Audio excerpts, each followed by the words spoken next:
Andre Nekvasiel is our fantastic production designer on the show. He, from the very beginning, has had this incredible vision for how to bring not only the world of the Wheel of Time to life, but also each of the worlds that we go to within it. This world of the Wheel of Time is so rich with the incredible cultures that Robert Jordan created. To bring it to life, you have to do this very complicated balancing act, which is making each of the places that we go feel distinct, while simultaneously you could look at any of them and say, that's the Wheel of Time. The wheel has presented us with a crisis, and at the same time, perhaps a way to surmount it. But I'll need your help. Wheel of Time is definitely very exciting and very inspiring project for me. Our goal is, even if we are going to the real location, that we will never recognize where we are. So people say, okay, this look a little bit like Italy, or this look a little bit like Morocco, but we will never see, okay, this is exactly there, because we are always creating something different. And that's partly because of the design of the sets and designs of the props, and partly because of the visual effects, that we are mixing the elements together. I feel like every time I sit down with Andre, I basically say, so now we're going into a place that needs to feel unlike anything else we've seen on the show before. And then he sort of listens to me and says, okay. And then he goes off and he does his designs and comes back to us. And it's something completely different and unbelievable. You've already wasted too much time. Stay close. Physically, the ways are like these long, narrow paths made up of basalt rocks that kind of look like the Giant's Causeway in Northern Ireland, but they're cavernous as well. There's like an infinite drop, an infinite height, and an infinite distance.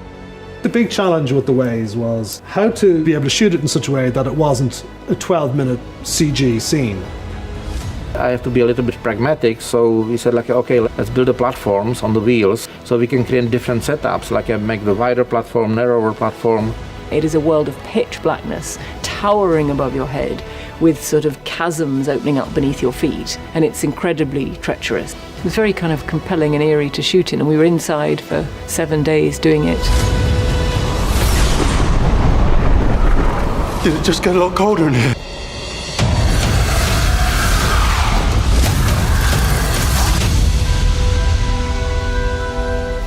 Don't touch anything here.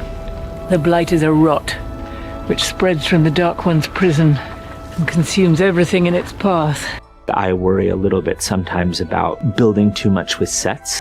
Trying to find things out in nature and in the real world that we can use is usually our guiding light for stuff like this. But for the blight, because it was so specific, we look at forests all over the world, forests all over Europe, to see if there was anything that felt like it gave that unique feeling. And we actually found a place in the Canary Islands that we really loved. And when coronavirus sort of stopped everything down and stopped down travel, we ended up having to build it instead. And actually, now that I'm here, this is so much better than the forest that we scouted in the Canaries, and I think delivers so much more fully on what we set out to do. The world is so brilliant in there. It's got so much texture, rot and decay and sinister energy. It's brilliant to work with. I mean, I was just thanking the production designer from the sort of bottom of my heart, because I know how hard and how much energy has gone into this set, and it's just delivered like over and above what I could have imagined. But these sort of eerie spider trees that I think are all made out of rubber, but they don't feel like it. They feel just like they're growing, and as they grow, they're dying. Good. We're getting closer.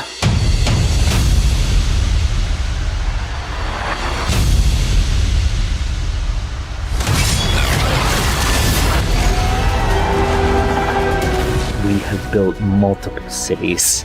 We have gone to multiple incredible exterior locations, and Andre is the one who holds it all together. He's just been an incredible visionary in terms of what he figured out to tie these worlds that we have together.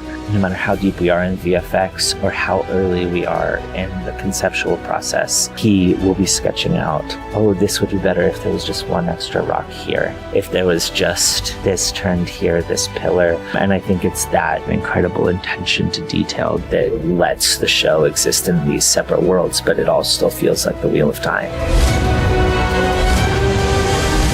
This is it, isn't it? I know this place.